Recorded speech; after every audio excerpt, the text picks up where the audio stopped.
மத்திய அரசு சொன்னா கூட திறந்து விட மாட்டேன் அப்படின்னு நேற்று சித்தராமையா ஒரு ஸ்டேட்மெண்ட் கொடுத்திருக்காரு. என்னைக்காவது அவங்க வாழ்க்கையில எந்த மந்திரியாவது நாங்க தமிழ்நாட்டுக்கு தண்ணீரை திறந்து விடுகிறோம் நீங்க போய் கேள்விப்பட்டிருக்கீங்களா? அது அவங்களுடைய எப்ப பார்த்தாலும் இதுதான் சொல்லிக்கிட்டு இருப்பாங்க. எப்போ அவங்க நாங்க திறந்து விடுறேன்னு முன்னாடியா வந்ததில்லை. ஒவ்வொரு முறையும் உச்ச நீதிமன்றம் போய் ஆணை பெற்றுதான் நாம் தண்ணீரை பெற்றுக் கொண்டிருக்கிறோம்.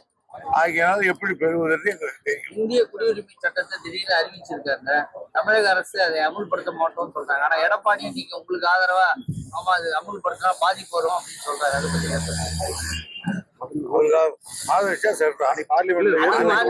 அன்னைக்கு வந்து பார்லிமெண்ட்ல மட்டும் இவங்க எதிர்த்து ராஜ்யசபாவில் ஓட்டு போட்டிருந்தாங்கன்னா இது சட்டமே வந்திருக்காது.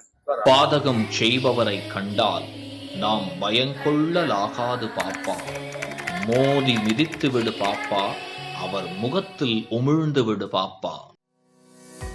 அண்மை செய்திகளை உடனுக்குடன் தெரிந்து கொள்ள இணைந்திருங்கள் இயம்நாடு தொலைக்காட்சியுடன்.